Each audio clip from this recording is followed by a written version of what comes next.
رئيس الأركان. بدينا عسكري.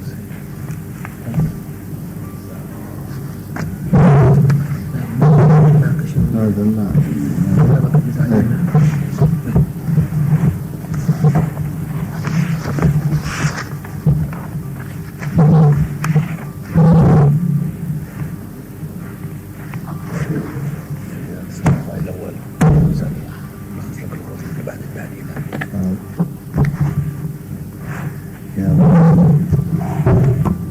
السيد الرئيس القائد بإخوة الحضور، بعد اجتماع يوم 27 ولدي توجيهات السيد الرئيس القائد بإعادة النظر في تخصيصات الميزانية وباتجاه تخفيض 15% بالنسبة لتخصيصات الوزارات والدوائر الغير المرتبطة بوزارة عموما، اللي مقدمة تخصيصات تساوي أو تزيد عن تخصيصات عام 81 تخفض 15% بشكل مباشر، وتخول الوزارات في توزيع هذا التخفيض والمناقلة، و10% تخفيض بالنسبة للوزارات اللي مقدمة مقترح تخصيصات لعام 82 أقل من عام 81. بعد مناقشة وزارة المالية مع الوزارات المعنية تم تنفيذ هذا المقترح، وبعض الوزارات مشكورين ساهموا في تقديم مقترحات أكثر في تهذيب الميزانية والتخصيصات بما ينسجم والحدود الدنيا لحاجتكم. بعد اجتماع يوم الخميس الماضي في هذا المكان تمت مناقشة الميزانية مرة أخرى، وقدمنا مقترح في هذا الاجتماع بأن الميزانية لا زالت مرتفعة، إضافة إلى التوجيه اللي يأكد على المزيد من الاحتياطي والاهتمام وتوفير ما يمكن توفيره جهد الإمكان منذ البداية، مع بعض الملاحظات على التعليمات والصلاحيات. وكان المقترح بإضافة تخفيض 5% إضافية على كل الدوائر والوزارات، وتم إجراء اللازم من قبل وزارة المالية والمقترحات أمام المسؤولين.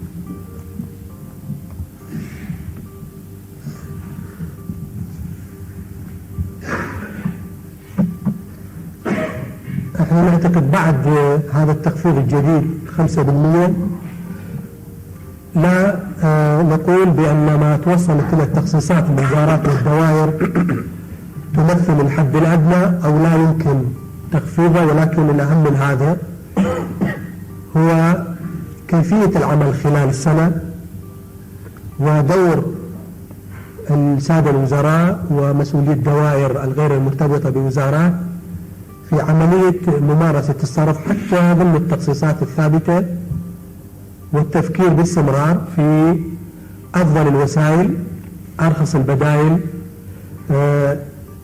تجنب أو تجاوز كل تخصيص يمكن تأجيله سواء لمرحلة السنة أو لبعض الوقت.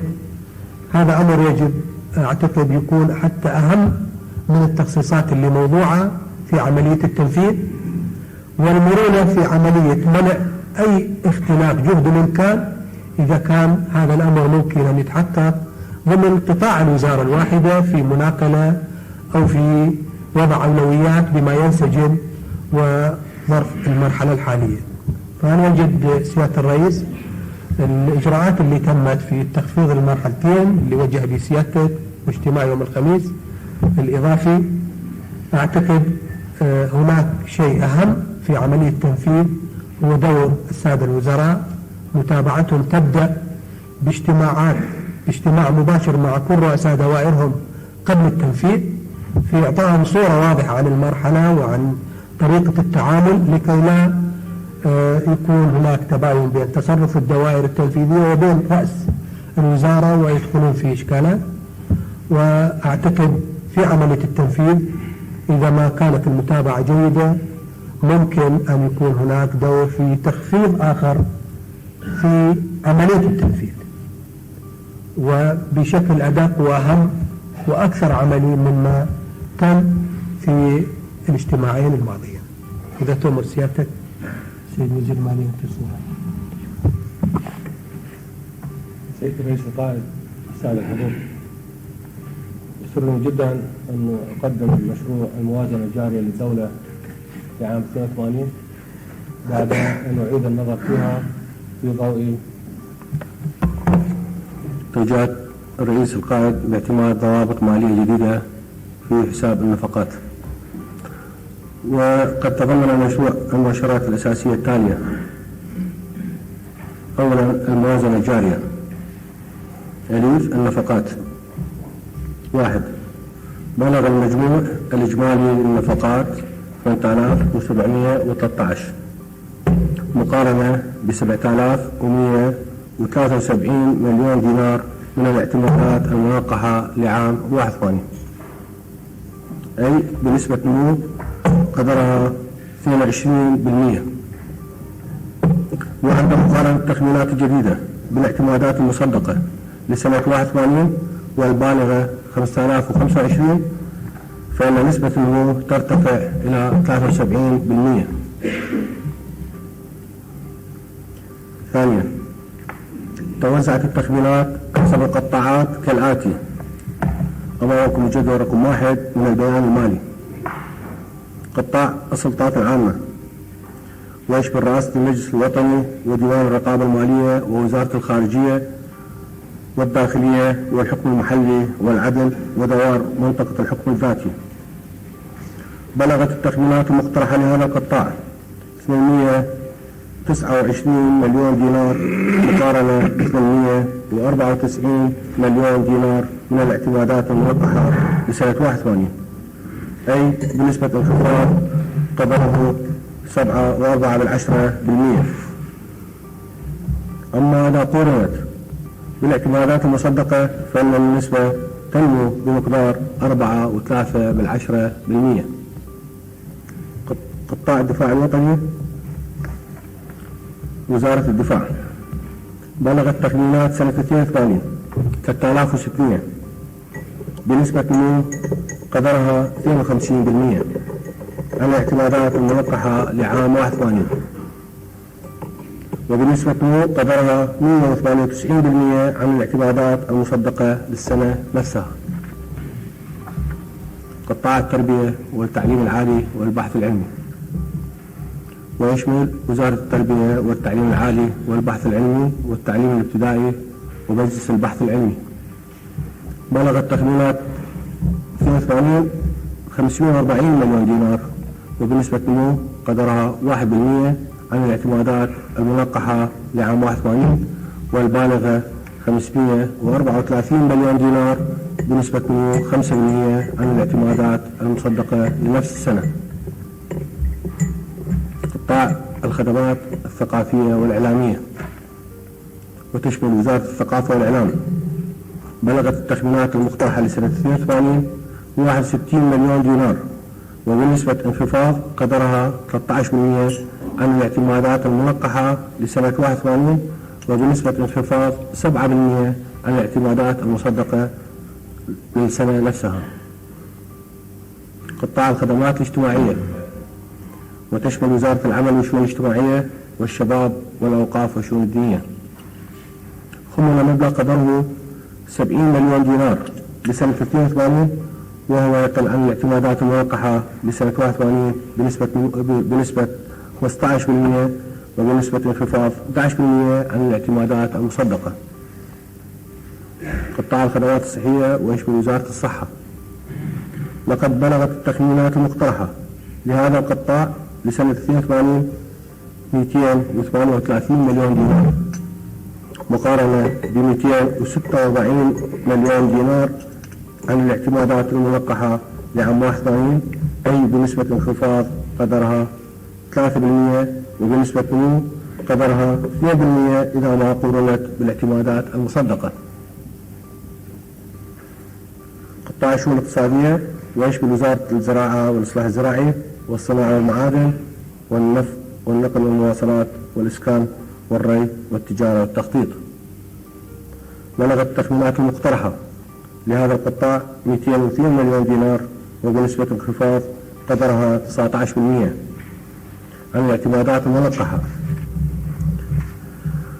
لسنة 81، والبالغة 248 مليون دينار، وعند المقارنة بالاعتمادات المصدقة فإن نسبة الانخفاض تبلغ 3%. قطاع الشؤون المالية ويشمل وزارة المالية، وتحتوي موازنة هذا القطاع مكونات مختلفة تغطي نشاط الدولة في مجال العلاقات الخارجية وفي مجال السياسة الاقتصادية الداخلية. وقد بلغت تخمينات سنة 82 3514 مليون دينار، أي بنسبة نمو قدرها 15% عن الاعتمادات الملقحة لسنة 81 و55% عن الاعتمادات المصدقة لنفس السنة.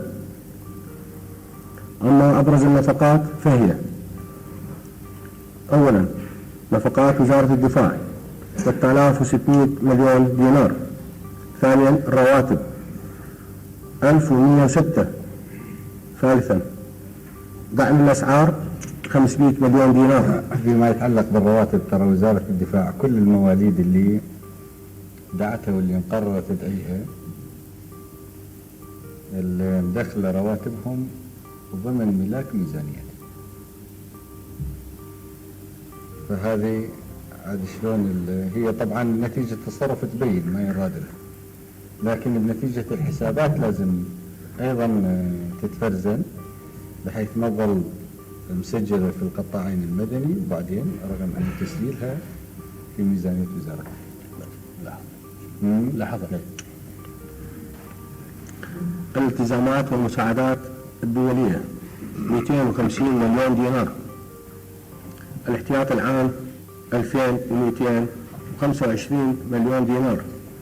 الرواتب والمكافآت التقاعدية 280 مليون دينار. المجموع 7962 مليون دينار، أي أن هذه النفقات تشكل 91% من المجموع العام للنفقات. بلغت النفقات الجارية الأخرى 673 مليون دينار، والتي تغطي نشاطات دوائر الدولة غير الرواتب والأجور، مقارنة ب 915 مليون دينار في سنة 81، أي بنسبة انخفاض قدرها 27%. لقد أوضح الجدول رقم 2 من البيان المالي توزيع التخمينات حسب الوزارات، ويبدو من استعراض الجدول المذكور ما يلي: أليف: سجلت تخمينات الوزارات التالية انخفاضا عن الاعتمادات المصدقة لسنة 81. رئاسة المجلس الوطني 15% سالبا. ديوان الرقابة المالية 6% سالبا. الخارجية 12% سالبا. الداخلية 3% سالبا. الثقافة والإعلام 7% سالبا. أي كافة هذه الوزارات السيد الرئيس اللي حتلوها هي النمو مالها بالسالب. الشباب، الزراعة، الإسكان، الري، التجارة، التخطيط. باء: أما الوزارات التي مالت تخميناتها للارتفاع كما هو مصدق في سنة 81 فهي: العدل النمو 3%، وسبب ذلك يعود إلى الارتفاع في فصل نفقات الأفراد العاملين. التربية الارتفاع 8%، وسبب الزيادة هو ما رصد من مبالغ ضمن مفردات الفصل الأول.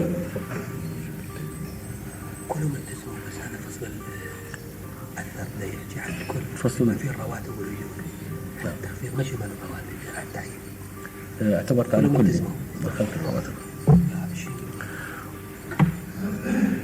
التربية 8%، وسبب الزيادة هو ما رصد من مبالغ ضمن مفردات الفصل الأول لمخصصات الموقع ونفقات إعادة الامتحانات العامة للدراسة الابتدائية، إضافة إلى الارتفاع في الرواتب والأجور.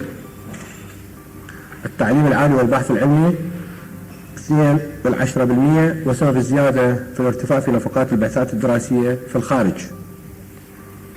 العمل والشؤون الاجتماعية النمو 15%، وتعزل زيادة للارتفاع في تخصيصات رعاية الأسرة بمقدار 4 ملايين دينار.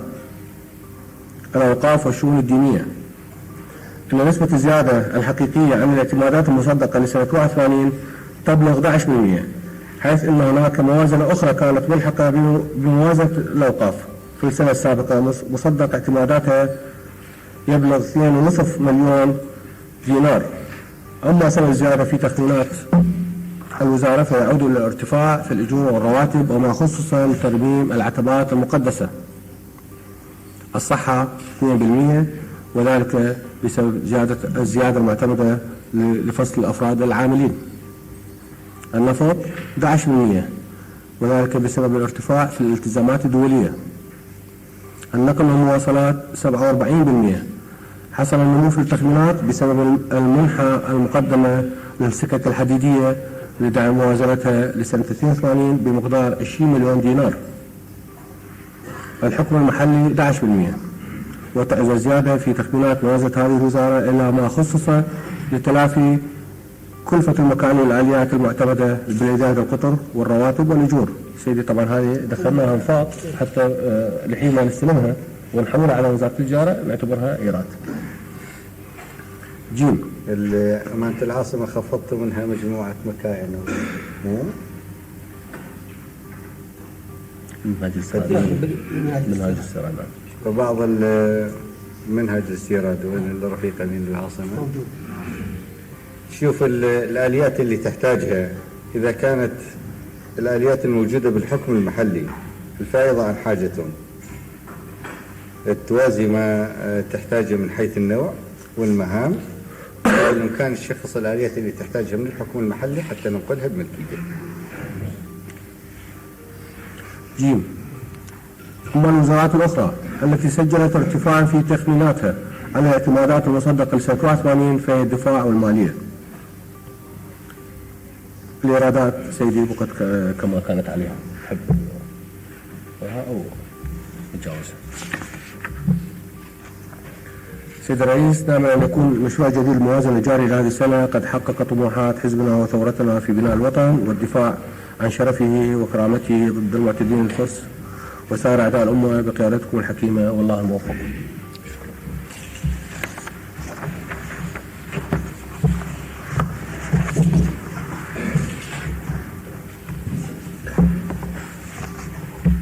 فادنا باب ساعات العمل الإضافية بالدولة.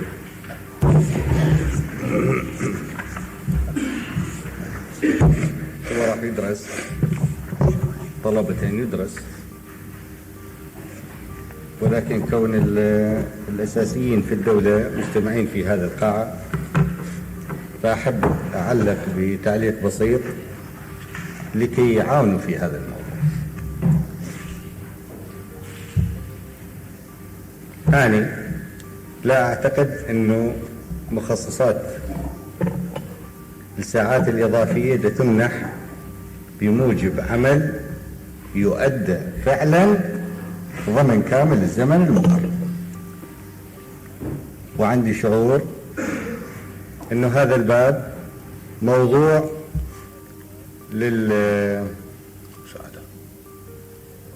يعني مو للمساعدات، هي حتى المساعدة يفترض تكون عادلة،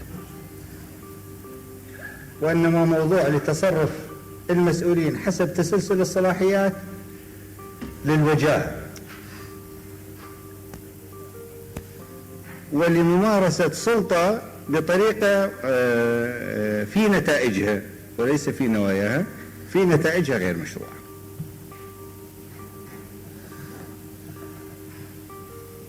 وأقدر كل وزارة منكم، كل وزير يقول لي لا، أقدر أطلع من وزارة ناس يمنحون مخصصات الساعات الإضافية، لا يمنحون، لا يستلموها بحق أبدا، كل وزير وبدون استثناء، وكل رئيس مؤسسة، وكل مدير عام.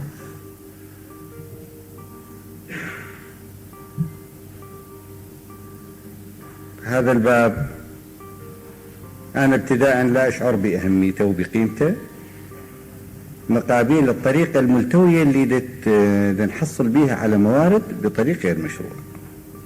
يعني وهذا يتعلم على الطريق الملتوي وتعلم على اللاجدية بالعمل.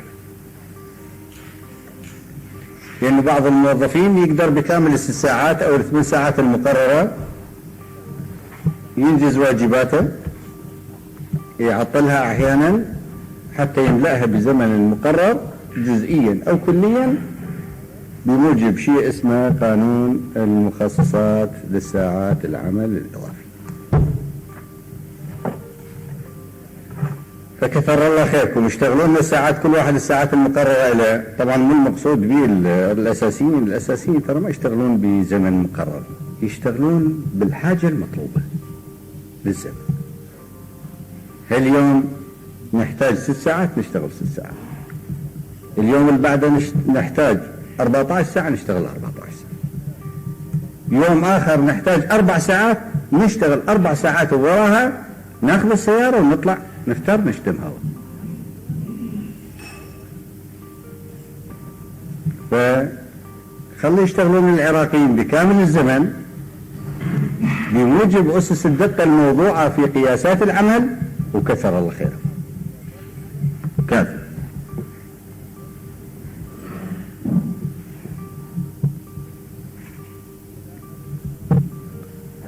الشيء الآخر اللي طلبت دراسته رأيت بي توجيه وطلبت أن ندرس هذا التوجيه. الخطأ بي يقولون لنا احنا الخطأ مرجوع للطرفين بين البائع والمشتري، ما نزعل من واحد يقول لنا التوجيه الفلاني خطأ، فعلا قلنا بينوا لنا وين الخطأ والصواب في هذا الموضوع وبينوا لنا الرأي. شكلنا لجنة من المالية وأظن مكتب الشؤون الاقتصادية والتطوير الإداري.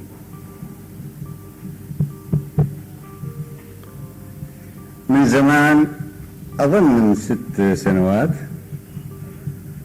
طلبت أن يدرس من جهات متعددة، ما أريد نخش بالتفاصيل، موضوع الزمن مال العمل والشيء اللي اسمه موظفين على قانون الخدمة المدنية وموظفين على قانون المؤسسات. فقلت يابا يتخرجون محمد ومحمود مهندسين من نفس الكلية ويوزعون، يجي واحد محمد بدائرة على قانون الخدمة المدنية ومحمود بدائرة على قانون خدمة آخر اللي هو النظام المؤسسي. هذا يأخذ عنها زيادة بالراتب بمقدار ربع، مو ربع، بسبب انه يزيد عليه بالزمن ربع.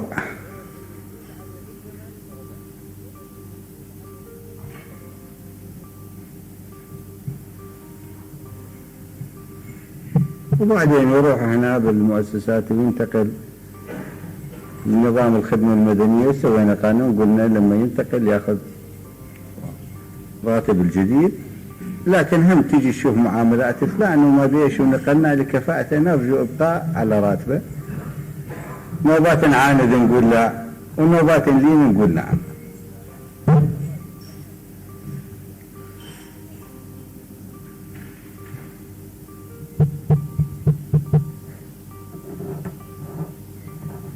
الشيء اللي مطلوب طلبنا دراسته انه اللي يتخرجون سوا كلهم يتعينون على اساس قانون الخدمة المدنية بالجديد. القديم له حل اخر، نشوفوا شلون الحل، بس الجديد من يعمل الدائرة بها زمن اكثر، اذا كان ساعة فياخذ زيادة على صاحبه بالسبع، وإذا ساعتين يأخذ زيادة على صاحبه بالربع.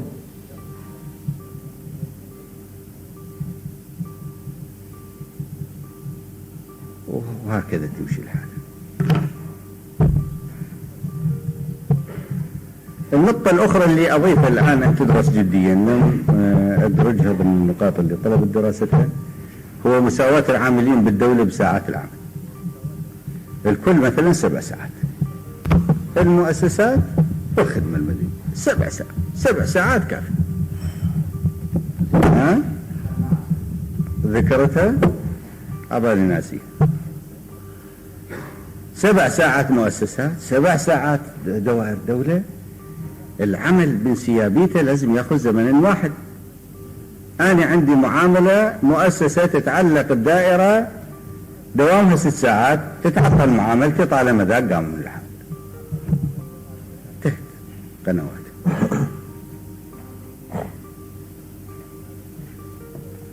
خلنا ندرس هذا الموضوع، وبلا وجبة طعام إضافية، وبلا عطلوا بالنص وما أدري شنو عطلوا وبده يشرب سجاير وما أدري شو يسوي ويعطل بنفسه، وإذا تروح علينا تمرمص الساعتين وإحنا ما قابضين شيء.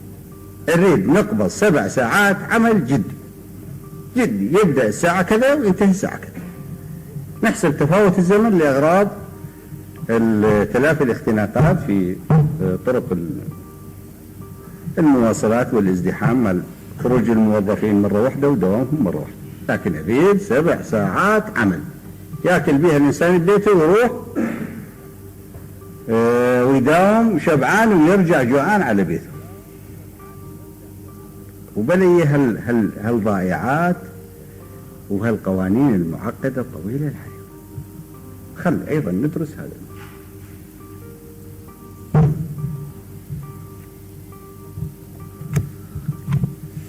فذني راح ندرس أسبابها. أسباب الدراسة هو هذا الشرح الموجز حتى يصير استيعاب للمسؤولين لما يجي قانون شنو هي خلفيات القانون، لأنه مو المهم القانون فقط، وإنما الأساس هو أن يطبق. فلكي يطبق تطبيق مبدع ينبغي أن تعرف خلفيات هذا القانون الفكري.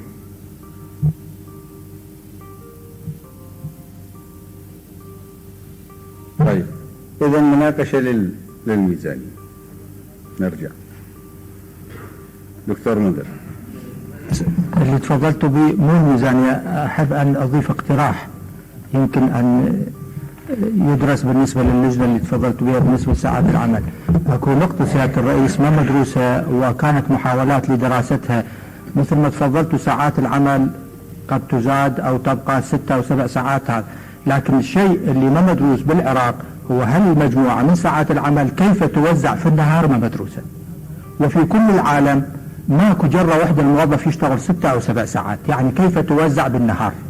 هاي مسألة أساسية. قيل أنه كافيتيريا وجار وبعض الدوائر يلتهون بالأكل وبالشرب، يعني توزيعها في أكثر العالم جرة واحدة 4 ساعات، يرتاحون مثلا 3-4 ساعات وفقا للمناخ ووفقا للفصول. في كل العالم موجودة هذه، وحاول بوقتها المركز اللي نعم. هذا حتى إذا اهتدينا إلى علميتها وصوابها فلها مستلزمات كثيرة، منها أولا المناخ عندنا، 2 المواصلات. هم يصير عندك اندر جراوند من المواصلات كلها تمشي، ونظام المواصلات داخل مدينة بغداد والمدن الأخرى يكون من نمط ممتاز بحيث الإنسان يصل إلى دائرته في زمن محسوب. ممكن أن نروح إلى مناقشة هذا الموضوع، لكن الآن ليش ندفع زمن على شيء ما راح نقتطفه؟ فخلي ندفع الزمن على حالة نريدها، يعني نريد نطبقها. هذه الحالة حتى لو توصلنا لها ما نقدر نطبقها، لأن الصدر مثلا ابن الثورة يعود إلى بيته، يعني مرة ثانية الشيء رجع حتى لو في الساعة على ما يروح يراد له ساعة، وعلى ما يجي ساعة، يعني تنهك هزة السيارة بالشوارع نقضة، فيجيك فاحط بال3 ساعات الأخيرة، يعني نقضان، يعني بس يريد ينام مو يريد يشتغل.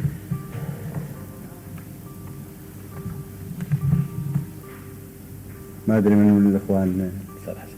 نعم أستاذ حسن.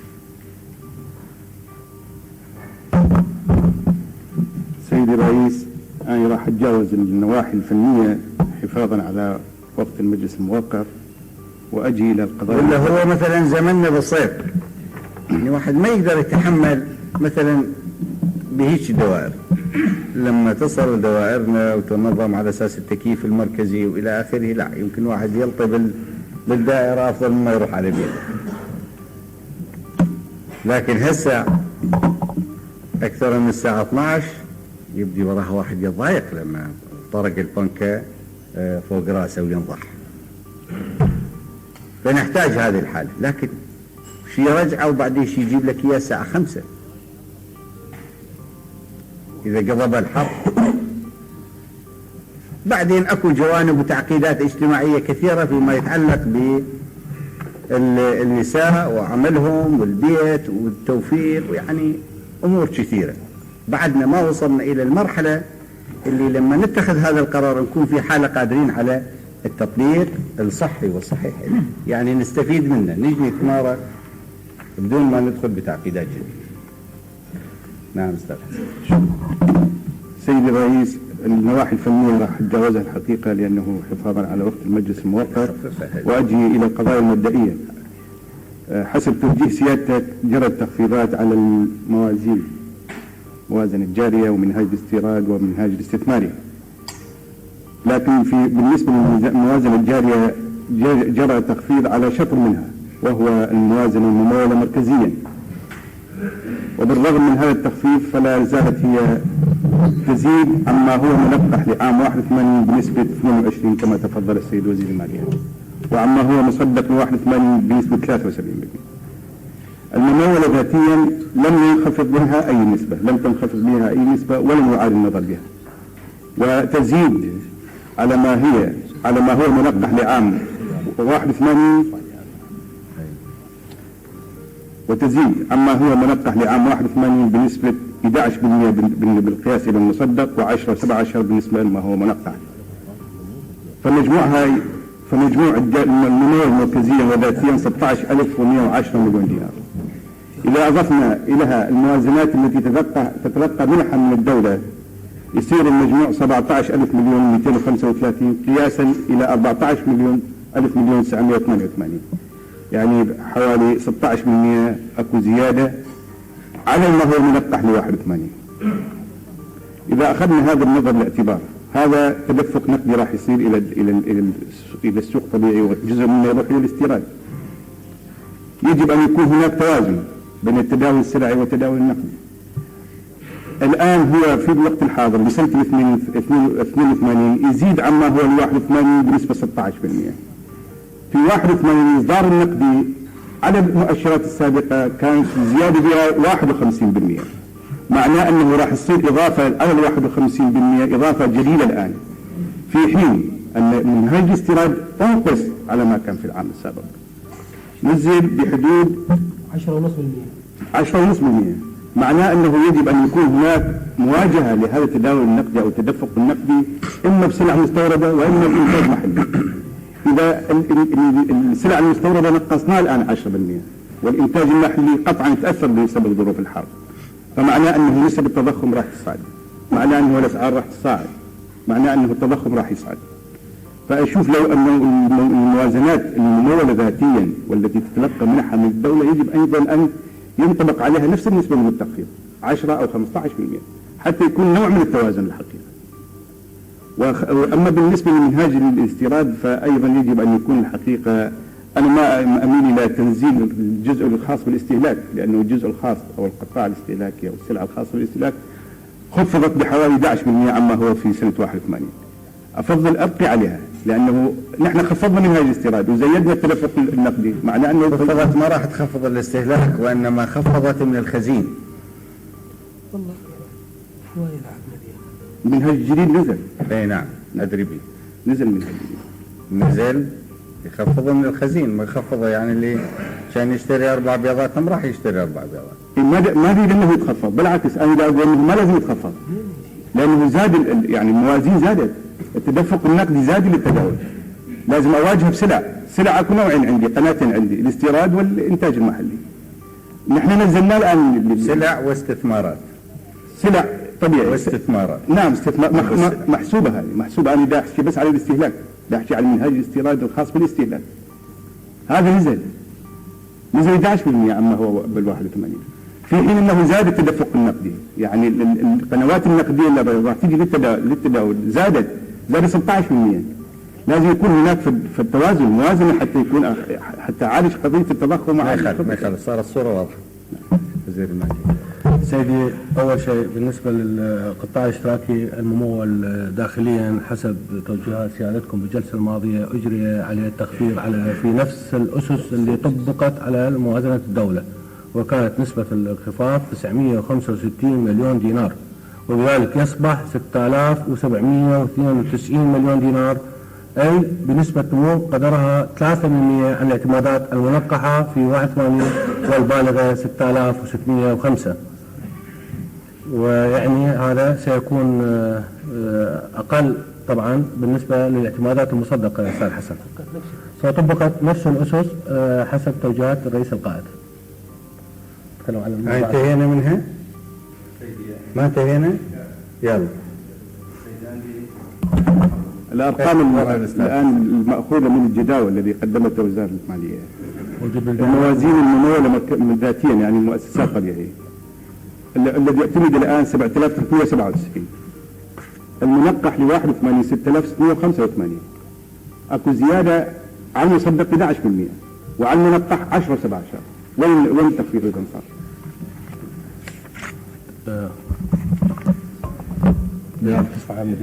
هذا الجدول السابق بس يظهر التخفيض الحالي بالصورة الموجودة عندنا مثل ما وضح السيد الوزير. ما انعكس على الجداول الموزعة؟ هذا الجدول الجديد اللي قرأت السيد الوزير أنه مجموع التخفيض على النفقات الجارية فقط عن المنقحة 26% ونصف، والذي لم يشمل النفقات الأساسية والذي تفضلتم بالتوجيه بها ما يخص الرواتب، بعض النفقات الواجبة الإنفاق. أستاذ هشام، هو الآن إحنا لازلنا في نقطة التمويل الذاتي. التمويل الذاتي المشاريع الممولة ذاتيا، وأن يشملها نفس التخفيض اللي شمل المشاريع والمؤسسات الأخرى 965,000. فالجواب نعم شملها التخفيض. نعم شملها. هو ده ينطي أرقام يقول بي هذه الأرقام الأمامي لا تعطي الصورة اللي تتحدث عنها وزارة المالية. فما هو جواب وزارة المالية؟ الأخ مدير الميزانية.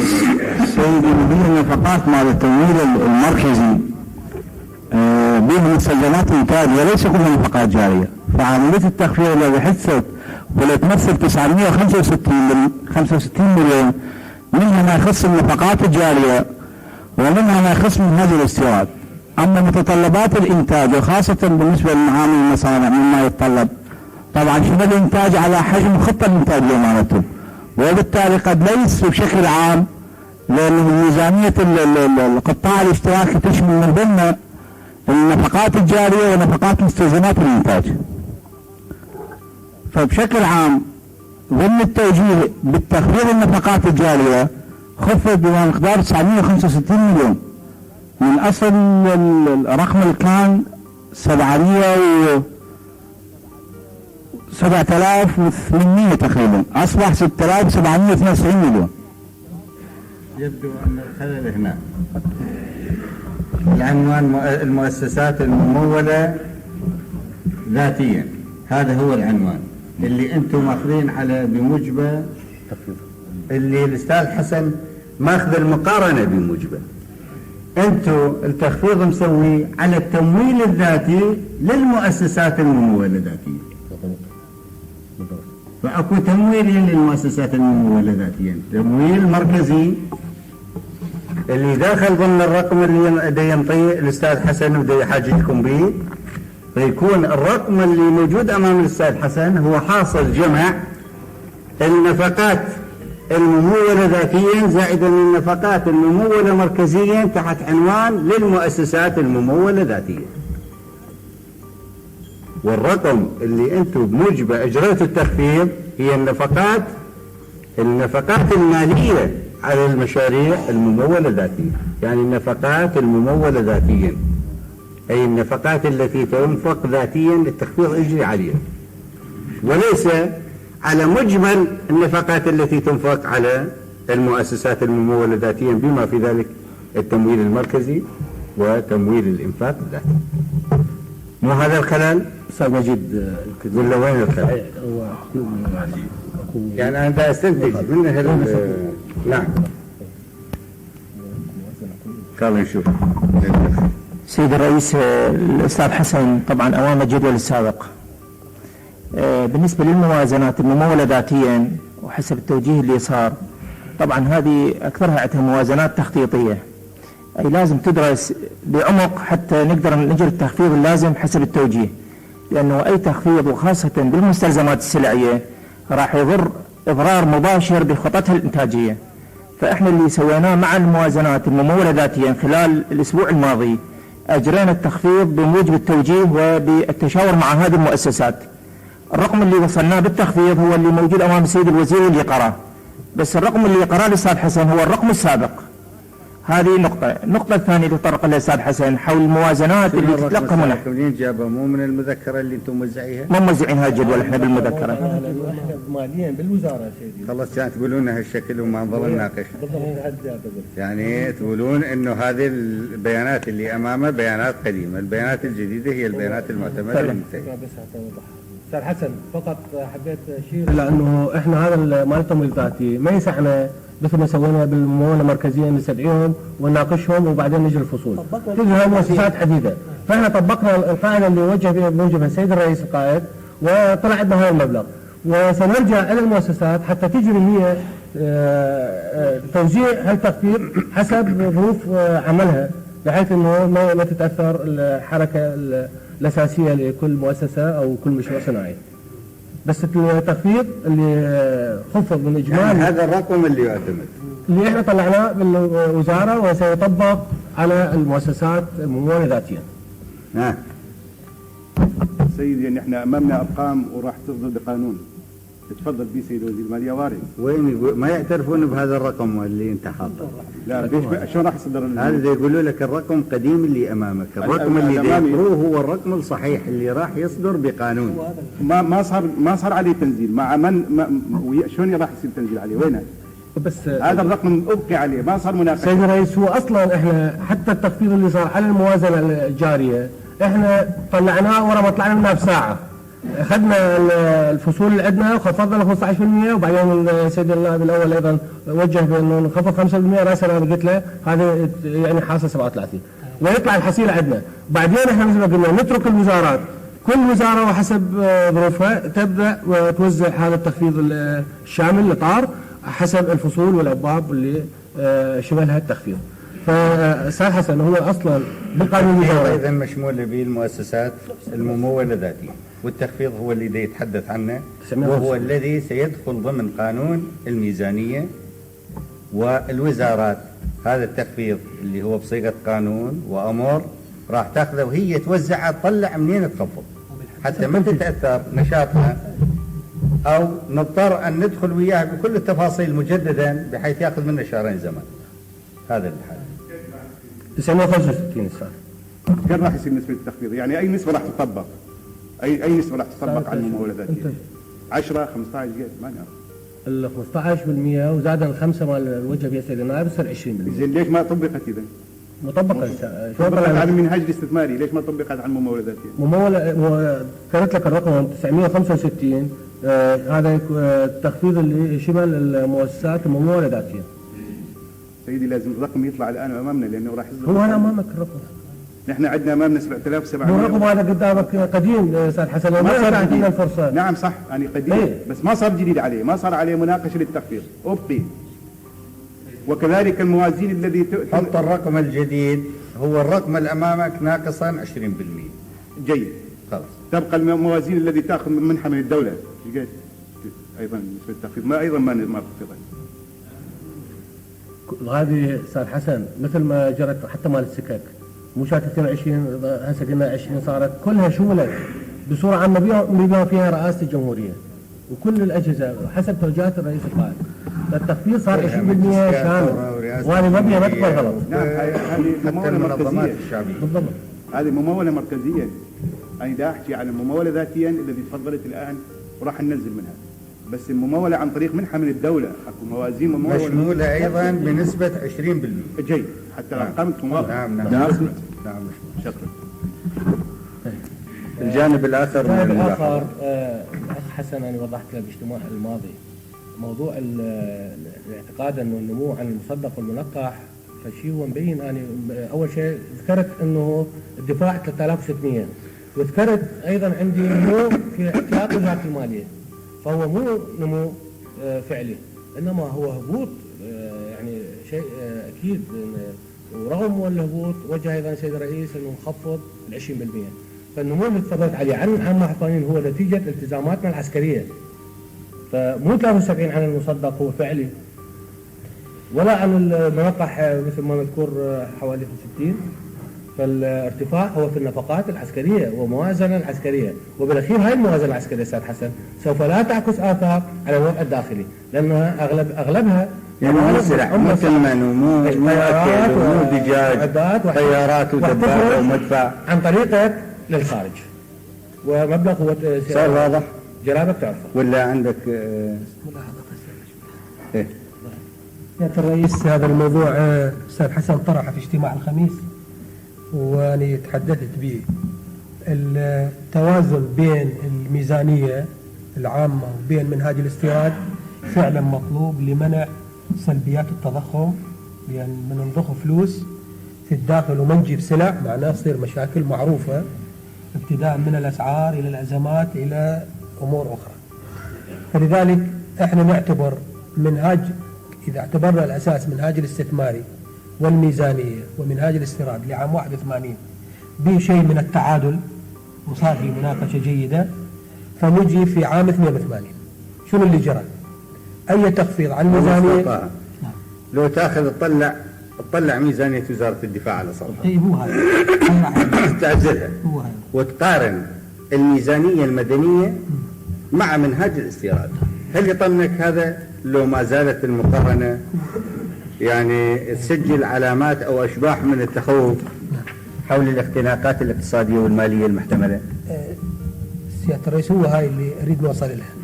الآن لو ناخذ الميزانية ومنهاج الاستثماري ومنهاج الاستيراد نجد أن الميزانية إذا ما اعتبرنا نمو وزارة الدفاع كنمو بقية الوزارات فيكون نمو الميزانية بالسالب بحدود بين 8 إلى 10%. وإذا أخذنا المنهاج الاستثماري كذلك، وإذا أخذنا منهاج الاستيراد فالتخفيض 10.5%. فلذلك هناك توازن بين ما راح يضخ من مبالغ في السوق وبين منهاج الاستيراد. إضافة إلى ذلك اللي راح يطمن أكثر احنا تخفيضات منهاج الاستيراد الحقيقة نتيجة تجربة ومؤسسات التجارة صار عندها خبرة في موضوع المصادر، عندنا مؤسسة متخصصة بالاستيراد. أن حجم السلع حتما حجم السلع يجوز بنفس الكمية لكن بس ببدائل بأسعار أرخص نحاول السوق يعني يبقى يشاهد نفس المظاهر. علمنا عليها واحد من القاعدين. اي نعم.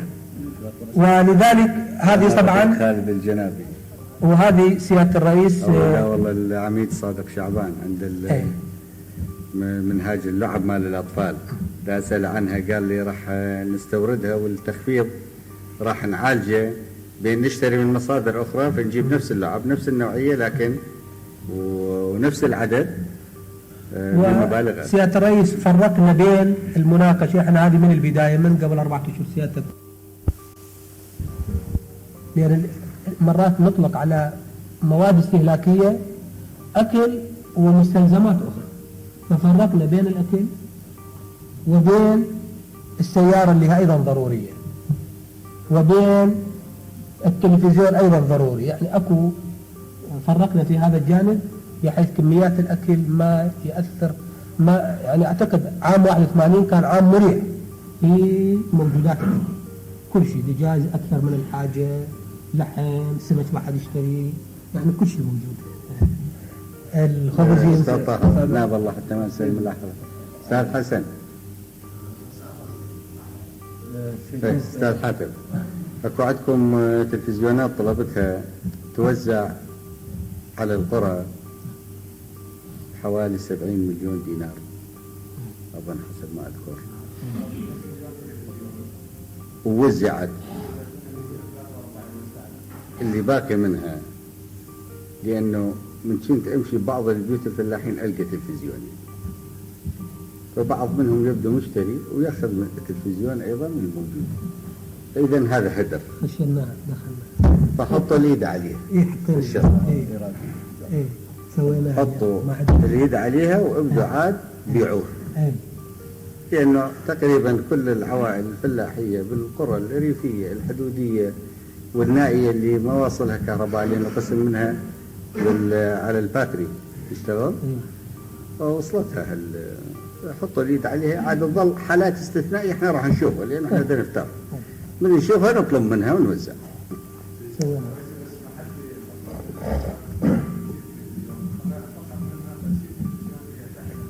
50,000.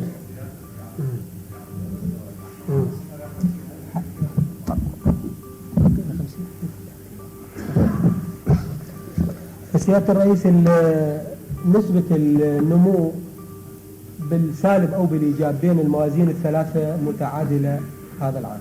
طبعا من الناحية المبدئية إذا كان أكو إمكانية لزيادة منهاج الاستيراد من أجل أن نعالج التضخم، لأن هذه الميزانية اللي خرجت واللي راح يكون نسبيا الضغط في السوق أقل لا تعالج كل التضخم اللي برز في السنوات الثلاثة الماضية.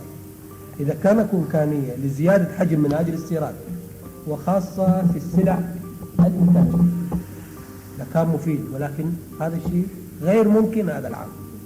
يعني إذا نقدر نزيد منهاج الاستيراد مليار مكاين وسيارات وعدد إنتاج، بالتأكيد هذا راح يساهم إلى حد كلش كبير في موضوع التضخم، ولكن هذا الشيء غير ممكن لأن موضوع عملتنا وهو أسأل الوزارات اللي عندها مكاين وآلات وعدد، وعلى وجه التحديد وزارتين أساسيتين ووزارات أخرى، الري والزراعة. من نمشي انتوا جزء ما منتبهين او منتبهين، بس انا منتبه، نشوف مكان محجوز طويل عريض، شنو هذه آلات المن هاي عائدة لفلان جهة. ليش؟ والله هذه يعني بيها عطلات بيها إلى آخره، فليش تبقوها؟ اعلنوها بالمزاد العلني للمواطنين وراح تشوفوها شلون يصلحوها ويستخدموها ب5 سنين 6 سنين إضافية. الدولة لا تستخدم الحالة مثل ما يستخدمها القطاع أو النشاط الخاص. فأيضا تضخون طاقة لخدمة البلد وبنفس الوقت تخلصون هالمكائن هذه من هالتآكل هذا الموجود. فراح نعطيكم 6 أشهر، بعد 6 أشهر من راح نلقى مكائن وراح نسأل ايش قد صار لها ومن المسؤول عنها، يحق لنا نحاسب لو ما يحق لنا عاد ديمقراطيا ما يحق. طيب إذا نتحاسب بعد 6 أشهر. كل الموجودين هنا المسؤولين الأساسيين بالدولة وسمعوا هذا التلفون.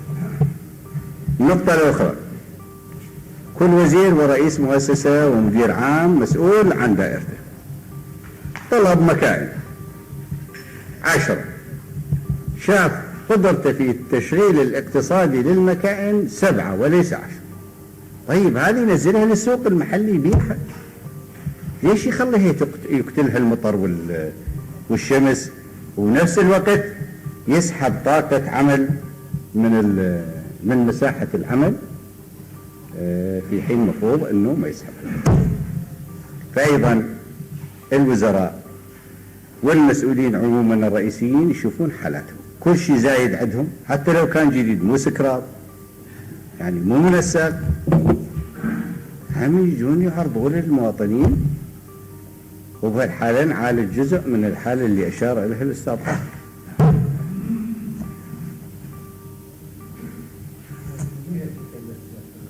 لا مو جهة، هم جهات. هم جهات عدة موجودين ويسمعون الإخوان، كل واحد ياخذ مسؤوليته بالكامل، لأنه هاي فكرة جهة مسؤولة ونحط فوقها مسؤول وفوق المسؤول مسؤول، يعني ما تنتهي. لا، المسؤول المباشر هو ياخذ صلاحيته وهو يباشر. نعم أستاذ عامر. السيد الرئيس القائد، الحقيقة منذ سنتين أطلعك ما يخالف، هاي هم مفيدة بالمناقشة، نوبات أفكار تيجي. منذ سنتين وبشكل مستمر تمت وعمليات عرض للبيع لسيارات ومكائن مختلف الأنواع، وبالفعل كانت العمليات للبيع تجيب لنا مبالغ أكثر حتى من أسعارها اللي كانت مشترات بها. العملية مستمرة ولن تتوقف إلى أن نصف فيها كل المكان. لا، أريدها تستمر جديا، لأنه كم سنة صار لها مستمرة؟ صحيح. من السيد النائب الأول وجه أنا لسه أنا قاعد أطلع وأشوفها بعيني، يعني ما حد قايل لي قايل لي تقرير وإلى آخره. أكو عندي تقارير بس أفحصها، أروح أشوف بعيني كل نهر أفتار وأشوف. فلسه مكائنكم مكدسة وأقدر أدليك عليها مكان. أكو موجودة. لسه مكائن الري أيضا مكدسة وأقدر أدليكم عليها مكان. ها؟ باعوا المكان مالتهم بالقيمة الدفترية عندنا، مو مثل ما عايشين، لأنه باعوهم جنب. على أي حال بيش ما تبيعوها بيعوها. المحطات حطيناها للفلاحين. الخسارة هو أن لا نعمل، الخسارة أن نستكن، مو الخسارة أن ننشط بالعمل. فمن المواطن مطلوب تأخذون منه 60,000 أخذتوا منه 55,000، أفضل مما 55,000 يأكلها الصدى والشمس والمطر. فالكل مشمولين احنا من السياحة والاصطياف والسيارات الموجودة. انتم عندكم سيارات عاطلة وراكنيها على صفحة، إلى وزارة الخارجية اللي هم عندها كم سيارة هم حاطيها على صفحة. الكل مشمول، كل واحد يدقق يشوف ايش عنده عطلات يبدش يضخ للمواطنين. وبالشيخ عمر راح يشوفون شلون يصلحوها ويقول ادوات احتياطيه من جوا الكعبه. ايش صدق؟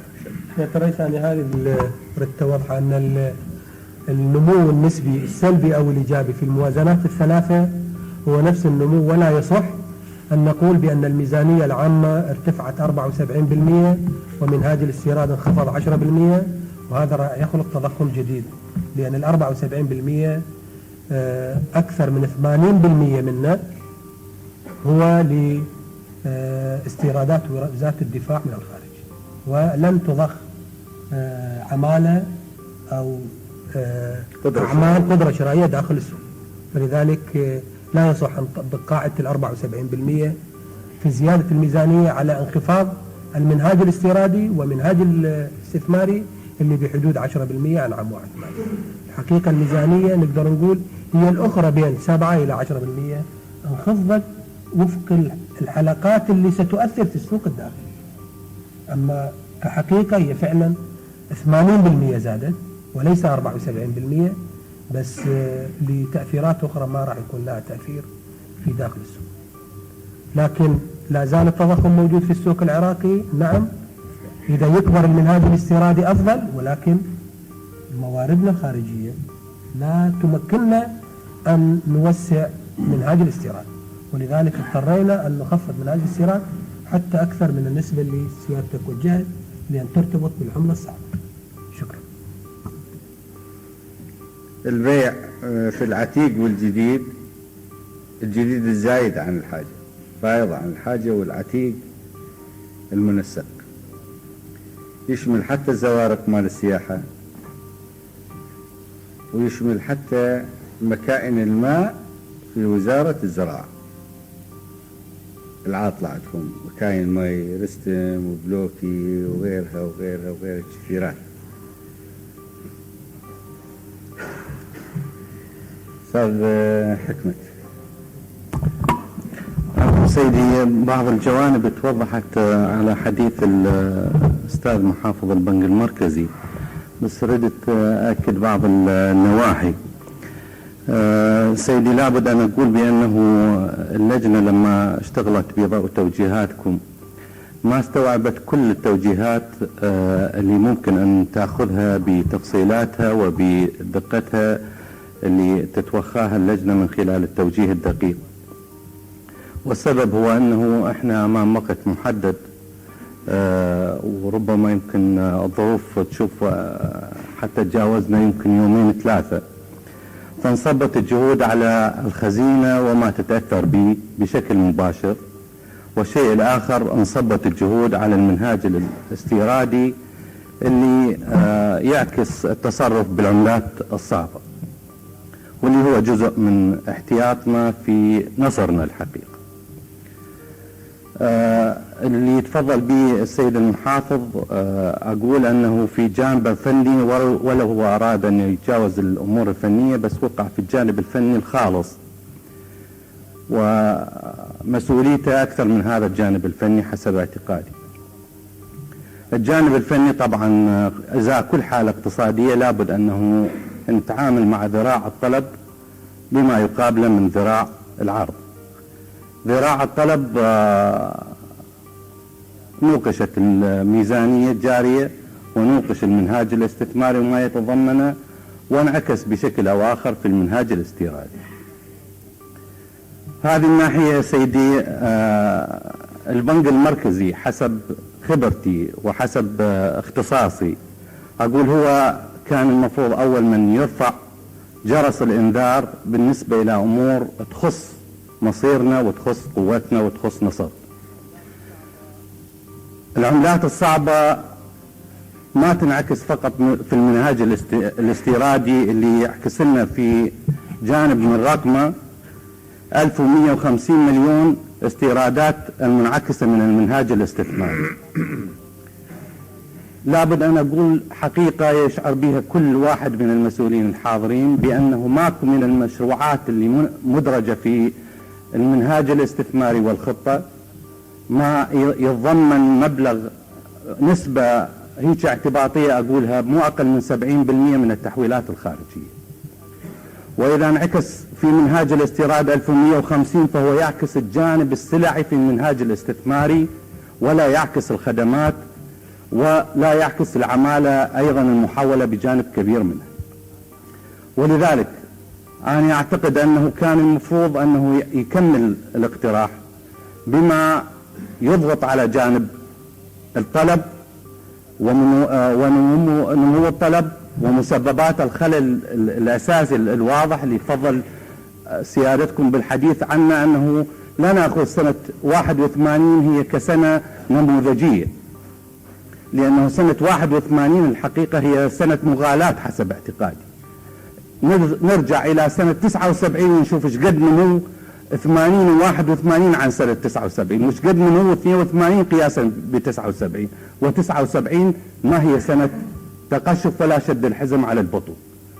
فإذا الجانب اللي يخلينا دائما نحتاط هو أنه إذا نتسامح في بعض الشيء فيما يتعلق بالوضع الداخلي الصرف، فلا بد أن نحافظ على مستويات علاقتنا بالجانب الخارجي، وخاصة أنه الجانب الخارجي الآن هو الممول الأساسي فيما يتعلق بمعركتنا من أعتدة وأسلحة ومستلزمات مباشرة في عملية النصر. هذه الناحية إذا كان أمامنا الصورة الأسهل هو أنه ننمي منهاج الاستيراد كصيغة من صيغ العرض، ليش ما نرجع إلى الصيغ الأخرى كاقتصاديين صرف، أنه صيغة تنمية العرض بجانب أساسي منها الإنتاج المحلي. ليش ما نقترح الأمور الأخرى اللي تنمي العرض بما يتناسب مع الظرف؟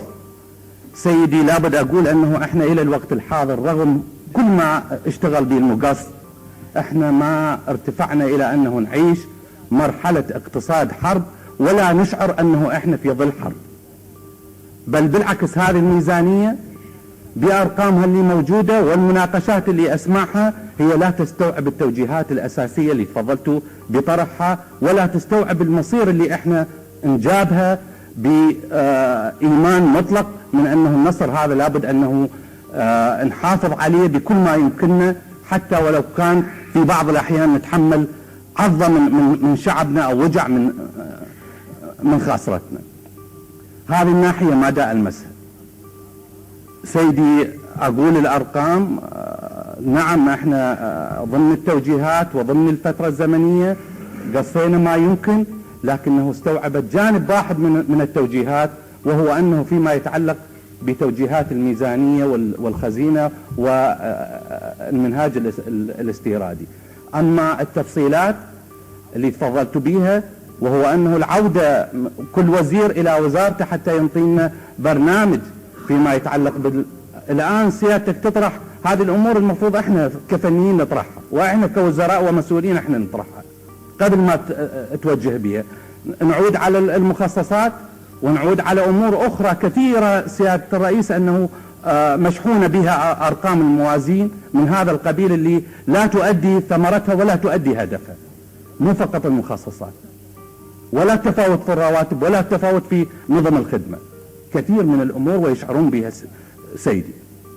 لهذا أقول أنه احنا الشيء اللي نذكر نطلع على المنهاج ونطلع المنهاج هذا الميزانية ونستمر نمشي وين ما نلقى شيء نقصه. هذا السيد اللي انا استوعبه، وهذا اللي اعتبره جزء من مسؤوليتي الاساسيه كفني قبل ما اكون ضمن منظمتي وضمن مؤسستي.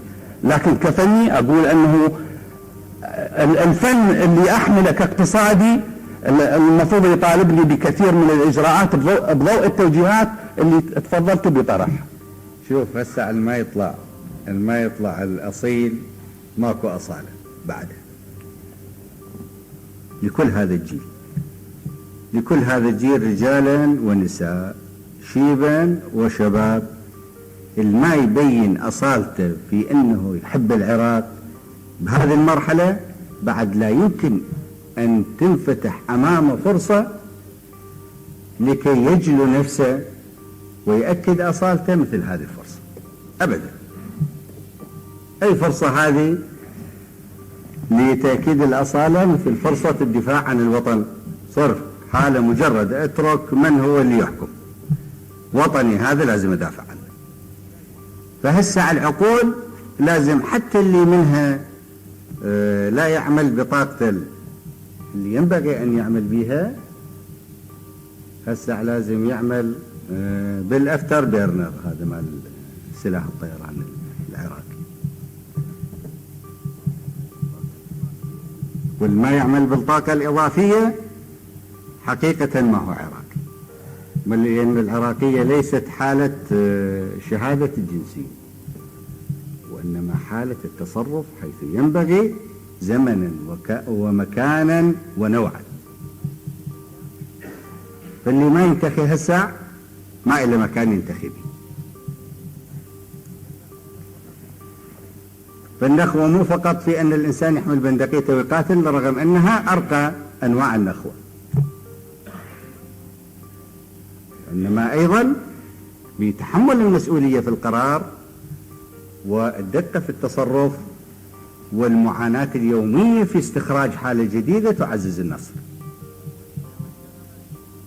والعقول إذا ما اشتغلت قادرة على أن تحول من حال إلى حال، وقادرة على أن تحول الصورة السوداء إلى بيضاء، وتحول الواقع المريض إلى واقع صحي بالكامل، وتحول النفوس المرتجفة إلى صمود يعني ما إلى حد. هذه أكيد بس واحد يرجع إلى نفسه، النصر في النفس وليس في ساحة العمليات في جانب الفني. فالإنسان منكم إخواني كل واحد منكم يقدر يجي بشيء جديد، فنريد هالمرة نريد نشوف الجديد. خلي يجون الوزراء بشيء جديد، خلي يجون بقوانين وبمقترحات، لا بس يجون نريد. خلي يقولون ايش نقدر ننطي. يعني العفو انتم تقدمون بالعطاء، بس اقصد في هذا الجانب. واحد يقول انا اعتقد انه من الجدول فلان شيء أقدر أحافظ على نفس الإنتاج نفس النوعية بل بزيادة 5%، لكن أقدر أوفر للدولة 2,000,000 دينار. هذا عطاء في هذا الجانب. الآخر يقول فلان قضية فلان قضية فلان قضية، يعني لا يجوز إخواني. ترى في مرحلة معينة من المراحل مطلوب أن نجي وياكم حتى نضغط عليكم لاستخراج هذه الأفكار، بس هذه ليست حالة دائمة، ولا يجوز أن نسميها بأنها حالة صحية إذا ما استمرت. الحالة الصحيحة هو الوزير يأخذ الحالة المركزية يستوعبها يناقش بها يرفض ويقبل وراها، من يأخذ التوجيه يروح هو يكون مثل صدام حسين في مناقشته لرؤساء المؤسسات والمدراء العام، وهو رئيس المؤسسة والمدير العام والمسؤول أيضا مثل القيادة القطرية مثل مجلس قيادة الثورة، عينا بنفس الروحية لما يستوعب الحالة. كل واحد منا من موقع عقائد، وفي موقع عقائد وفيما ينبغي أن يقوم به من دور إنساني وطني عالي المستوى قائد. دخل الفن اللي ما يبين هنا، اللي ما يدبش بهذه الحرب ما إلا مكان يدبش به بعد. اللي بيحاول يدبش خليه يدبش، واللي عنده فن بالدبشة خليه يطلعها.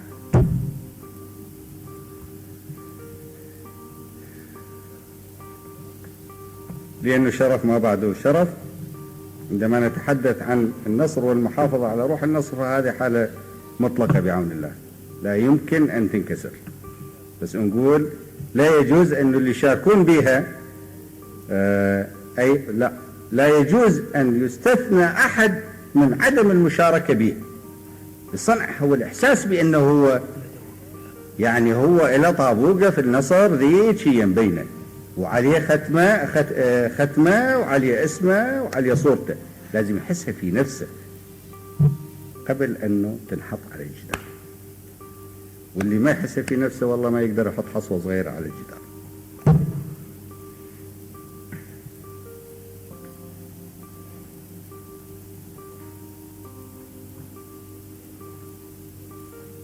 والروح اللي تحملوها تنعكس على الناس اللي وياكم. اللي مخنفس كلهم يخنفسون الجواب، يا بيهم عاد أخو أخته اللي يقول يلا لو كل الدنيا تتخاذل أنا وحدي أقاتل دفاعا عن الشيء اللي أؤمن به، وحدي أشيل البندقية وأروح. استعارة مال حمل البندقية. ترى الشجاعة ليست هي حمل البندقية فحسب، رغم أنه حتى يكون واضح عندما يقتضي الأمر من الرجال أن يحملوا البندقية ويترددوا لأي سبب من الأسباب، المرض، كبر السن، تقطيع الأوصال، فتعتبر تردد وتعتبر جبن. لكن ليس حمل البندقية هو حالة التعبير الوحيد عن الإخلاص للوطن، عندما لا يقتضي الواجب أنه جميعا أو جميعنا ينبغي أن يحمل البندقية. لكن لما نكون مدراء عامين لازم نقاتل في بناء العراق بنفس روح المقاتل اللي قاتل على مشارف دزفول، نفس الروحية. لأن يعني كل هذه الحرب هو لتهديم البناء أو لإيقافه على الأقل. فإذا اللي يقاتلون على مشارف دزفول وفي المحمرة وفي سومار وفي على مشارف قيلان وفي مهران وفي فلانشي والحويزة وغيرها، ترى ذول يقاتلون حتى يحققون هدفين: واحد ان العدو ما يدوس ببسطالة ارضكم وشرفكم، والشيء الثاني حتى يوفروا لكم فرصة البناء على راحتكم.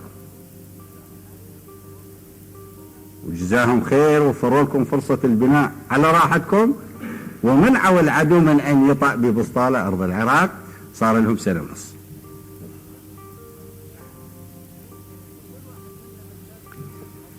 فكل واحد منا بالخلف مطلوب مرتين: كعراقي يبني بنفس الروحية، وكعراقي ما موجود بالجبهة في الخلف مطلوب شيء إضافي. حتى يعوض عنا عن الحالة التي كان ينبغي أن يكون بها في الجبهة.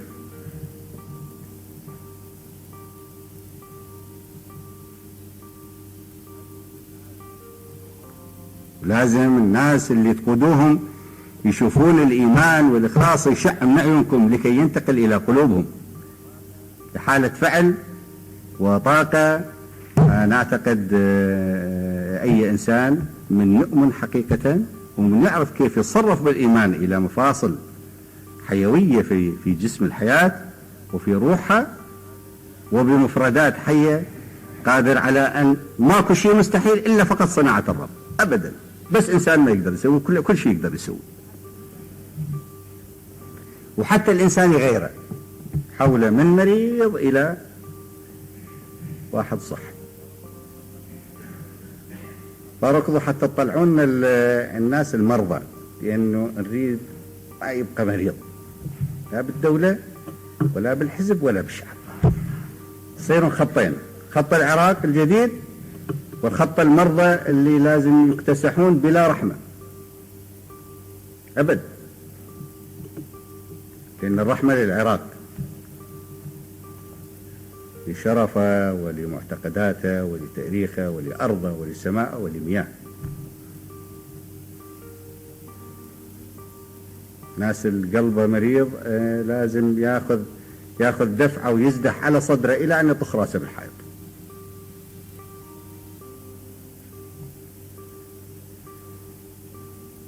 بس حتى نحط هذا الخط العادل بين المرض وغير المرض، لازم الرؤوس القيادية تكون عاملة بنشاط تينعزل الفيء عن الشمس، ما يصير تداخل.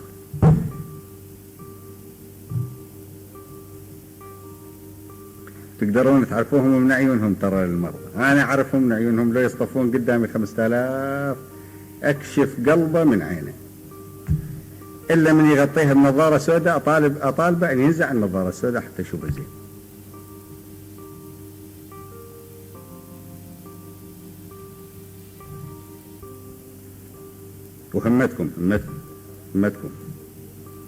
وهمتكم ترى أنتم هو عنق زجاجة ما يريدون أن نطلع منه.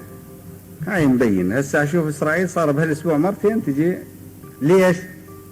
ما تقدر تتحمل العراق يطلع منتصر. وهذا واضح، من يطلع العراق منتصر إسرائيل ماكو. ترى قد ما نحكي دبلوماسيات شيء، بس الحقيقة هي هذه. والمخططين الاستراتيجيين الإسرائيليين أكثر الناس يعرفون معنى أن العراق يبني والعراق ينتصر عسكريا، وهم على صواب فنيا في كل محاولاتهم في إيذاء العراق. ولا أستبعد منهم حتى أن يضربون العراق بالقنبلة الذرية في يوم ما لما يصلون إلى حالة من الحالات، وإحنا حاسبيها وإن شاء الله نكون مهيئين لمواجهتها.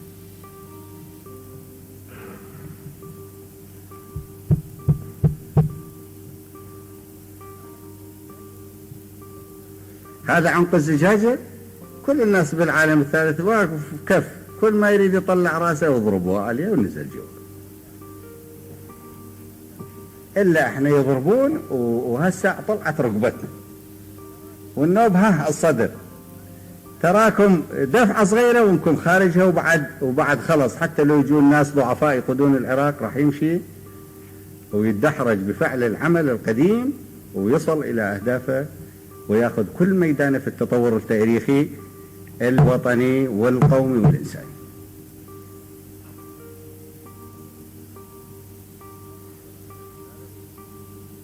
أنت ترى على مشارف الحافة النهائية من حسم النصر بصورة نهائية بعون الله. فهمتكم عدوكم مثقل الجراح، فلازم هسه نجي عاد بالأشهر الأخيرة بدفعة قوية في البناء، في الوضع النفسي، في ساحة العمليات. من نضرب على ضربة قوية يقع، من وقع هاي هو ياخذ حقه وإحنا ناخذ حقنا وكل من بديرته.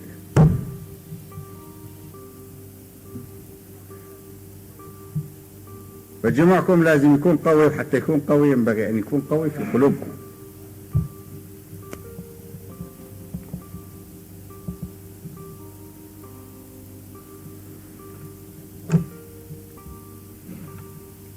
مرة أخرى مناقشة. أستاذ سمير. سيدي العفو، بالنسبة لساعات العمل قبل شوي كان حديث حولها. صدر قرار مجلس قائد الثورة الموقر يجبر الدائرة المختصة بأن تتنازل ساعة عمل لصالح العامل حتى يروح لمكافحة الأمية.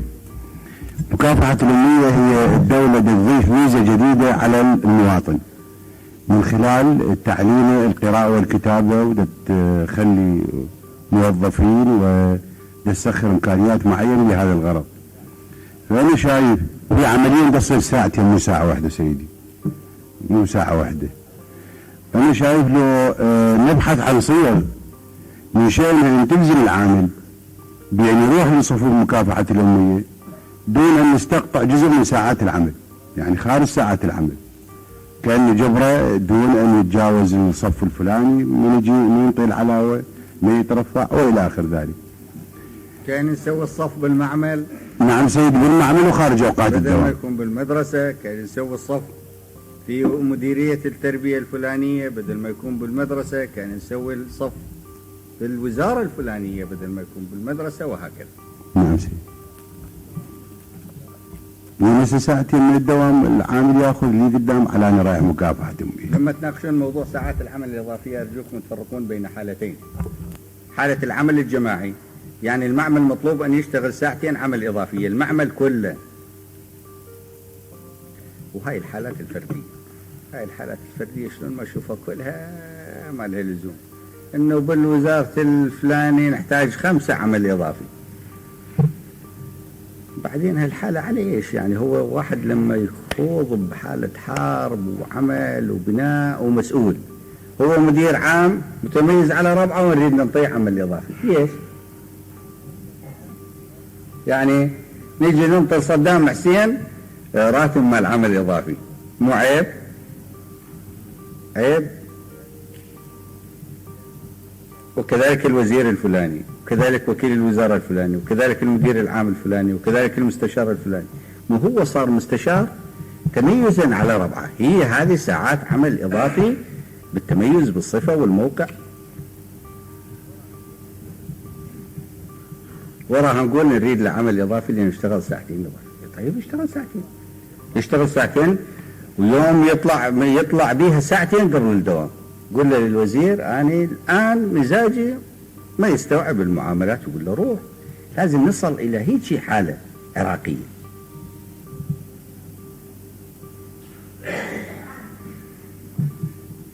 أستاذ عبد الجبار. شكرا سيد الرئيس. في الواقع صار سحب للجبهة الكثير من القوى العاملة، لكن الاختناقات اللي صارت مو مستوى السحب المطلوب اللي صار، فهذا يعني أن هناك فائض كبير في اليد العاملة في دوائر الدولة. طيب، وأنا اللي يدخن ياخذ راحته بالتدخين. أنا اليوم ما رايد أدخن، ولا دخن نوبات بس إلا من الأول ندخن. نعم. يابا جيبوا سيجار للأستاذ طه وللإخوان اللي يدخنون. هذا راح نوزع لكم فرد شي برجوازي بس من دولة اشتراكية. العفو سيدي. فالاختناقات اللي صارت هي أقل من حجم القوى العاملة اللي راحت. معنى هذا أن هناك فائض في اليد العاملة في دوائر الدولة. نلاحظ أنه في كل سنة هناك استحداثات في كل دائرة من دوائر الدولة. هل هناك تطور في طبيعة العمل، أو هل ألقيت مهمات جديدة على هذه الدائرة بحيث تستدعي يد عاملة جديدة أم لا؟ في معظم الحالات لا، ومع ذلك يزيد العدد. أنا اللي ملاحظة أنه في كثير من الأحيان الطلب الكاذب على اليد العاملة يؤدي إلى طلب حقيقي. يعني شلون من نعين لنا 2 كتاب وإحنا محتاجيهم، نحتاج فراش لهذول الكتاب، ونحتاج واحد يصير رئيسهم، ونحتاج سائق ينقلهم، ولا آخره، سلسلة لا تنتهي.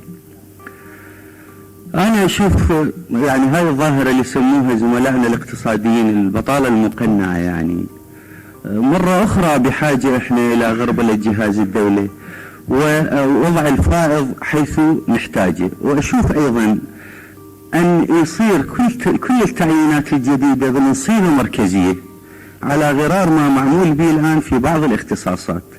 صيغة التوزيع المركزي ده تنطينا شيئين: أولا ده تخلي كل إنسان يروح حسب اختصاصه، وده تخليه يروح بالمكان الشاغر بالفعل، في حين صيغة التعيين الذاتي ده تنطينا محاولات لإثراء الجهاز دون أن تكون حاجة هناك.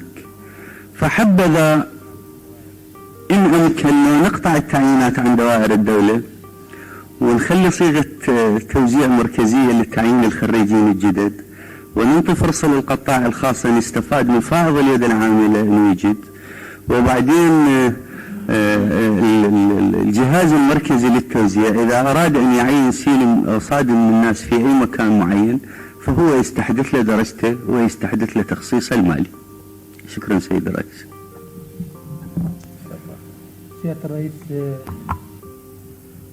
مثل ما تفضلت هناك أمور كثيرة أنا أعتقد مو فقط بسبب ظروفنا الحالية نفكر بها، بس سيادتك باستمرار تذكرها في اجتماعات متتالية، وقسم منها صارت عليها بعض الإجراءات لكن ما أخذت بعدها الكامل، لأن الجانب النفسي يلعب دورة كيف القرار الفلاني يتطبق بكل روحه إلى آخر حلقة، سواء بالنسبة على سبيل المثال سيادة الرئيس ما أكتمك موضوع البطالة المقنعة قبل سنتين جنابك وجهت في بدايات عمل مجلس الوزراء، اشتغلنا عليها، لكن ايش قد المدى مشى وراها وصل الملل، وصل لعندكم أنه بيصير تأثير على بعض الدوائر أو دوائر أخرى، قطعنا شوط بها ووقفنا. الجو الحالي عدة جوانب ممكن أن نعالجها. أشوف إذا سيادتك وجهت أن اللجنة تستمر بعض الوقت اللي أعادة النظر في المواضيع بعد إصدار المنهاج والموازين فد أسبوع أسبوعين، ما تستمر 4 أشهر. لا بدأ عملها بعد ما تروح الموازين تسوي بعض اللقاءات مع السادة الوزراء لكي تسمع أيضا منهم مقترحات، لأن هواية مثل بعض الفقرات اللي ذكرها لا شهر فرصة للإخوان الوزراء والمسؤولين الميزانية والمنهاج، لأن سيادة الرئيس اللي ذكرها منهاج الاستيراد والخطة راح تطلع وفق القرار اللي صار. لكن نريد أيضا مرة أخرى كل واحد يعود إلى وزارته، وكل وزير يدرس كل الحالات المرضية أو الحالات اللي ممكن تأجيلها أو الحالات اللي بيها تبذير ممكن ضغطها، يعني ضمن الكلام اللي صار هنا. وبعد شهر يصير عاد لقاء بين اللجنة والوزراء المعنيين، ويصير تدارس جدي وتفصيلي لشؤون كل وزارة بهذا الاتجاه، وبعد ذلك تقدم مقترحات. ربما نجتمع مثل هذا الاجتماع للنظر في حالات إذا ما استوجب أمر الاجتماع. يعني سيادة الرئيس المقترحات تأخذ خطين متوازيين لهذا العام. خط اعتيادي المفروض يكون سمة مسيرتنا في عملية التطوير والتحديث وإزالة البيروقراطية والبطالة المقنعة. هذا يبدأ من موضوع توصيف العمل وينتهي في حسن استغلال العامل وسير المعاملات، وهذا وتحديث العمل للقضاء على كثير من الجوانب اللي عندنا تجارب صغيرة بها هنا وهنا. هذا أساس، هذا خط دائم مو بس سبب الحرب، يجب أن يكون سمة دائمة. وإحنا بلد ورثنا يعني دوائر وصيغة عمل، صحيح الثورة صار لها 14 سنة لكن فعلها مو كله كان يعني بنفس الهمة خلال 14 سنة، وال14 سنة أيضا مو كثيرة إذا حسبناها بعمر الثورات بالنسبة لمسيرة سنوات عديدة في يعني تثبيت عقلية وصيغة عمل معين.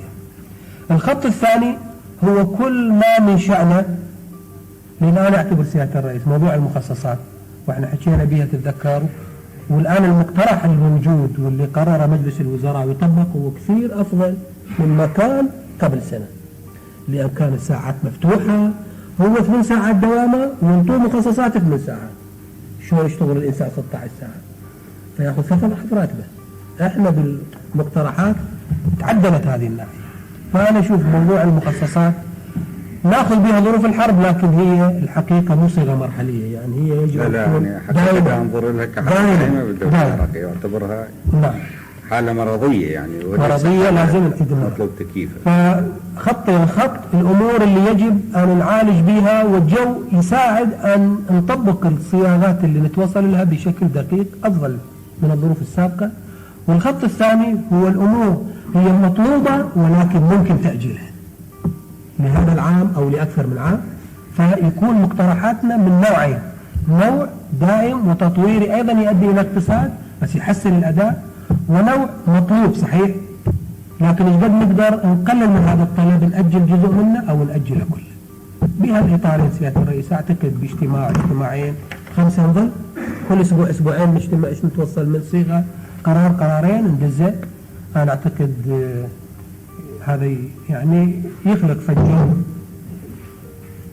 يعني فهم مشترك من قبل الجميع، حتى مرات اذا نحتاج اضافه الى الساده الوزراء نحضر بعض الوكلاء او رؤساء المؤسسات اللي عندهم خبره في هالاتجاه، اعتقد نتوصل الى صيغه كل شيء. شكرا سيدي. دكتور منذر. سيادة الرئيس، النقاط اللي تفضلت بها وهي في الواقع الرجوع دائما إلى جهاز الدولة، وانطلقنا في الواقع من مسألة المخصصات الإضافية ويجب أن تعطى كما تفضلتم بحق ومقابل عمل فعلي. هاي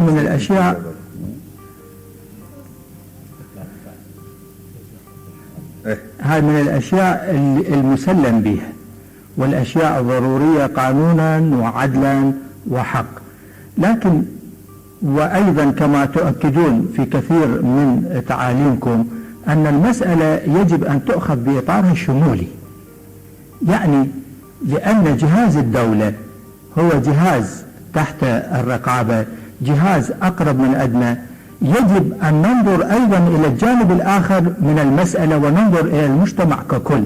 يعني بعبارة أخرى، صحيح اكو بطالة مقنعة واكو كسل واكو اخذ لامتيازات غير محددة قانونا ولا اخلاقا ولا وطنية، هاي كلها نعترف بها وموجودة. لكن موقع هذا الموظف اللي بنشدد عليه او نطلب منه تضحية وفداء. دكتور نعم، خلينا نقترح بمكانها زيادة راتب 20% ويصبح جزء من راتبه، ولا نجي بهالطريق الملتوي. أنا ما أريد اشتراكية في العراق مثل اشتراكية آخرين تشبع معدتهم لكن تسلبهم إنسانيتهم. بالشايكة مال اللجنة المركزية يصير تاكسي مقابل $2 و$3 السائق وينقل، وانتم كلكم سمعانين حالات بالأوتيل حتى يجي يدخل لازم وياه كم $، بالجواز. يعني هذه احنا ما لا يمكن ان اقبل برأسمالية ولا اقبل بهيك حالة. رأسمالية محسنة الانسان بها عزيز، ما مخرب. الاغلبية المخربين قلة اللي هم المستغلين، افضل من حالة تشبع بطننا وتخربنا كلنا. فكل طريق ملتوي ما أحب. احنا نشوف شعبنا عمالنا موظفينا محتاجين زيادة 20% بمقابل ساعات العمل الإضافية ولوف وتعال وروح ننطي 20% رواتب. أدري الشيء اللي تقوله. لا يعني حالة الموظف والعامل مقارن بالحالة العامة للشعب العراقي. نعم، هاي النقطة ضبط أعرفها. نعم، هاي أعرف أن الموظف غير المقاول الثانوي، الموظف العامل عندنا غير العامل بالقطاع الخاص، أعرفها. بس أريد لها طريق عدل وليس طريق ملتوي. طريق الملتوي يخرب النفوس. هذا نعم. نعم أستاذ. خلصت دكتور. يعني اللي انا اريد اقوله مو يعني مثل ما تفضلت مو عن طريق الملتوي، وانما في الواقع يعني وضعه في موقع يستطيع في الواقع انه يشعر بكرامته وانحاسبه ويؤدي واجبه. يعني مو عن طريق الملتوى او المخصصات. بالاطار العام للمجتمع. نعم بالاطار العام للمجتمع. موقع وحاجته نعم. بالاطار العام للمجتمع. نعم. وليس بحالته المستقله قطعا. عن المجتمع. قطعا في الخطوط الاساسيه. استاذ سيد العفو، بالنسبة لموضوع المخصصات للعمال، احنا بقانون العامل يعمل 8 ساعات المؤسسات الخدمية والإنتاجية، لكن بالمؤسسات الخدمية الآن عندنا العامل يعمل 6 ساعات وليس 8 ساعات، وده يتقاضى مخصصات الأعمال الإضافية على أساس ال6 ساعات وليس ال8 ساعات. احنا هذه الحالة هذا غلط قانوني، يعني حتى الناس المسؤول يطبقها يفترض وزارة المالية تحيل إلى المحاكم باعتبار هذا. سيد بس هذا بكل الدولة ماشية سيدي، يعني احنا ناقشناها بالنسبة للسواق. عندي احكي كحالة. نعم. فهذه لو تعالج، لأن هذه بتأثر كثير على موضوع المخصصات للعمال.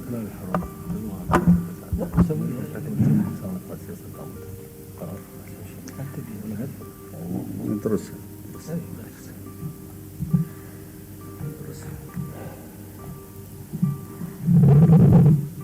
إذا نرجع للبيانات اللي قدمها وزير المالية، أكو مناقشة عليها؟ طيب تعتمد.